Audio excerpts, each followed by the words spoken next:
నమస్కారాలు తెలియజేసుకుంటా ఉన్నా. ఇవాళ మీరు కానీ శ్రీధర్ గారు కానీ కొన్ని విషయాలు లేవనెత్తారు.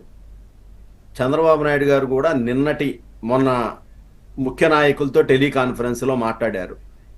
ఆ టెలికాన్ఫరెన్స్లో మాట్లాడినప్పుడు వెరీ క్లియర్గా చెప్పాడు, ఎవరైతే మొదటి నుంచి తెలుగుదేశం పార్టీలో పనిచేస్తూ ఉన్నారో, ఎవరైతే క్లస్టర్ వ్యవస్థల్లో ఉన్నారో, ఈ వ్యవస్థలో ఉన్న వాళ్ళకి మాత్రమే, రాష్ట్ర స్థాయిలో కమిటీల్లో ఉన్న వాళ్ళకే ప్రాధాన్యత ఇవ్వండి, కొత్తగా వచ్చిన వాళ్ళకే ప్రస్తుతానికి పక్కన పెట్టండి, వాళ్ళు ఈ 5 సంవత్సరాలు 3 సంవత్సరాలు పనిచేయనివ్వండి, తర్వాత ఆలోచిద్దామనేది చాలా వెరీ క్లియర్గా ఎమ్మెల్యేస్కి ఎంపీ అందరికి కూడా 400 మంది ముఖ్య నాయకులు పాల్గొన్న మీటింగ్లో ఆయన చెప్పడం జరిగింది. అయితే దీనికి ముందు జరిగిన మాట వాస్తవమ్మా. ఎన్నికలప్పుడు అనేక మంది ఈ జంపు జలానీలు పార్టీలో కొందరు ప్రజాబలం ఉన్నోళ్ళు ఉంటారు, కొందరు ప్రజాబలం లేని వాళ్ళు ఉంటారు. వాళ్ళందరూ కూడా ఈ ఎన్నికల సమయంలో ఆ పార్టీ నుంచి ఈ పార్టీ, ఈ పార్టీ నుంచి ఆ పార్టీకి రావడం సర్వసాధారణం. అది పోటీ చేసే ఎమ్మెల్యే కూడా సహజంగా ఏమనుకుంటాడంటే, ఏమో 50 ఓట్లు వచ్చినా 100 ఓట్లు వచ్చినా 10 ఓటుతో ఓడిపోతాము, 7 ఓటుతో ఓడిపోయిన సందర్భాలు ఉన్నాయి అనేక. అవన్నీ చూసుకొని అతను ఏంటంటే ముందు బయటపడటం కోసం వీళ్ళందరినీ కూడా చేర్చుకుంటారు. ఆ తర్వాత కంట్రోల్ చేయాల్సిన బాధ్యత ఖచ్చితంగా ఆయా గెలిచిన ఎమ్మెల్యేల మీద ఉంటుంది ఖచ్చితంగా. ఎందుకంటే మొదటి నుంచి ఎవరు కష్టపడ్డారు, ఎవరు చేయాలనేది చంద్రబాబు నాయుడు గారి దగ్గర ఉండేది, రాష్ట్ర నాయకులు ఇవన్నీ ఉంటాయి. కానీ శ్రీధర్ గారు చెప్పినట్టుగా లోకల్ ఎమ్మెల్యే అనే వ్యక్తి చాలా సీరియస్గా ఈ పార్టీలో చంద్రబాబు నాయుడు గారు ఈ మధ్యకాలంలో 1 నెల క్రితం ఎంపీలు ఎమ్మెల్యేలు మీటింగ్ పెట్టినప్పుడు ఆయన క్లియర్గా చెప్పాడు, ఎమ్మెల్యేలు ఏదో అడిగారు, నామినేటెడ్ పదవులు మా అభిప్రాయాన్ని తీసుకోండి, మా సిఫార్సులు తీసుకోండి అని అన్నప్పుడు 2 లిస్టులు వచ్చిన తర్వాత వీళ్ళు కొద్దిగా ఇదే. ఒక నిమిషం ఆగండి. మీరు పదవులు ఎవరికి ఇచ్చారు, మీ పార్టీ, ఈ పాయింట్ కాదు నేను అడుగుతోంది. స్ట్రైట్ గా కొన్ని పరిణామాలు క్లియర్ కట్ గా జరుగుతున్నాయి, లేదా కేటాయింపులు కానీ లేకపోతే జీవోల్ ఇష్యూలు కానీ వైసీపీ వాళ్ళకి సంబంధించిన వ్యవహారాల్లో కట్టబెట్టేస్తున్న అంశాలు కానీ ఇవన్నీ బయటికి వచ్చిన తర్వాత తెలుస్తున్నాయి. ఇవి మీ దృష్టికి రావటం లేదా, లేదా ఏమన్నా అడ్డొస్తున్నాయా, లేదా మీ వాళ్ళు ఎవరన్నా సహకరిస్తున్నారా అన్న క్వశ్చన్ నేను అడుగుతున్నా.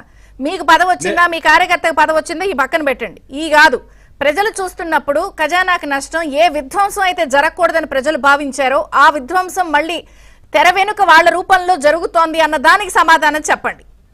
ఖచ్చితంగా మేడం, నేను చెప్పేది ఏంటంటే ప్రతిదీ చంద్రబాబు నాయుడు గారు చూడరు. నిన్న కొల్లు రవీంద్ర గారి విషయం చూసుకుందాం.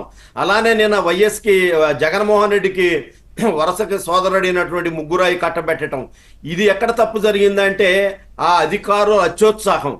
జగన్మోహన్ రెడ్డి అనే వ్యక్తి వచ్చిన తర్వాత ఈ అధికారుల వ్యవస్థ, ఐఏఎస్ అధికారుల దగ్గర నుంచి అటెండర్ల వరకు కూడా వ్యవస్థను పూర్తిగా నాశనం చేశాడు, అవినీతిమయం చేశాడు. ఐఏఎస్ అధికారులు కూడా మనం ఏం చేస్తున్నాం అనేది మర్చిపోయి వైసీపీ అధికారులు ఏది చెప్తే అది డూడు బసవన్నలాగా తలూపారు. ఇవాళకి వచ్చేటప్పటికి జగన్ బెదిరింపులు నిన్న కూడా బెదిరిస్తూ ఉన్నాడు. ఎవరైతే సీరియస్గా సిన్సియర్గా ఉండే అధికారులు అయితే కొన్ని తప్పులు చేయట్లేదు. కానీ శ్రీధర్ గారు చెప్పినట్టుగా అక్కడక్కడ కొంతమంది అధికారులు తోకజాడిస్తూ ఉన్నారు. నిన్న లోకేష్ గారు కూడా చెప్పారు, మీరు ఇంకా వైసీపీ ట్రాన్స్లో ఉన్నట్టున్నారు, మేము ఇప్పటి వరకు అధికారుల్ని వేధిస్తున్నారు అనే బ్యాడ్ నేమ్ మాకు రాకూడదని మీకు కొంత టైం ఇచ్చాము, దయచేసి మీరు బయటపడండి, మీకు 6 నెలలు హనీమూన్ పీరియడ్ ఇచ్చాము, మీలో మార్పు కనపడుతున్నట్టుగా అయితే ఎక్కడా లేదు, 30-40% ఇంకా అధికారులు వైసీపీ ట్రాన్స్లోనే ఉన్నారు, దయచేసి బయటికి రండి అని చెప్పి కూడా తెలియజేయటం జరిగింది. అయితే సరేనండి, ఒకటి చెప్పండి, మీరు జరిగిన తర్వాత విషయం వార్త బయటకు వచ్చాక వార్నింగ్ యాక్షన్ అంటున్నారు. అసలు వాళ్ళు ఏం చేస్తున్నారు, ఒక అబ్జర్వేషన్ నిఘా మీకేం లేదా? నిఘా ఖచ్చితంగా ఉందమ్మా మాకు. నేను అడిగేది అదేనమ్మా, మా ఎమ్మెల్యేలు కూడా నిఘా పెట్టి వీటన్నిటి మీద రాష్ట్ర కార్యాలయానికి కానీ అధికారులతో మాట్లాడాల్సిన బాధ్యత అక్కడ జిల్లా మంత్రులు, జిల్లా ఎమ్మెల్యేల మీద ఖచ్చితంగా ఉంది. అయితే వాళ్ళు లోకల్ కాన్స్టిట్యున్సీలో ఉండే పని ఒత్తిడి మీద ఇవి మర్చిపోతా ఉన్నారేమో, కానీ వాళ్ళకి బాధ్యత ఖచ్చితంగా ఉంది. గుమ్మనూరు జయరామ్ గారు ఏమన్నారు, ఇలాంటి వార్తలు రాస్తే రైలు పట్టాల కింద పడుకోబెట్టేస్తానన్నారు. ఇప్పుడు ఇవన్నీ చూపించినందుకు అందరినీ పడుకోబెట్టేస్తారా రైలు పట్టాల కింద? పడుకోబెడతారంటే క్లియర్ గా దాన్ని చెప్పారమ్మా తనకి, ఇది ఫస్ట్ వార్నింగ్ ఇస్తున్నావు, నీకు మరోసారి ఇది జరిగితే కుదరదన్నారు. అట్లానే ఇటీవల కూడా ఒక కేబినెట్ ర్యాంక్ ఇచ్చినటువంటి వాళ్ళ కుమారుడు ఒక పత్రికలో నా పేరు రాయలేదేందని చెప్పి విలేకరుని దూషించినప్పుడు కూడా చాలా సీరియస్ వార్నింగ్ ఇచ్చారు. ఇలాంటి కొంతమంది, ఎందుకంటే 165 మంది ఎమ్మెల్యేలు ఉన్న దీంట్లో అక్కడక్కడ కొంతమంది ఈ విధంగా ప్రవర్తిస్తూ ఉంటారు, అది సహజమైన. అయితే చంద్రబాబు నాయుడు గారు కానీ పార్టీ కానీ ఎక్కడా ఉపేక్షించట్లేదమ్మా. తెలిసిన వెంటనే ఇప్పుడు సిఐలు ఉన్నారు, డిఎస్పీలు ఉన్నారు, ఐపీఎస్లు ఉన్నారు.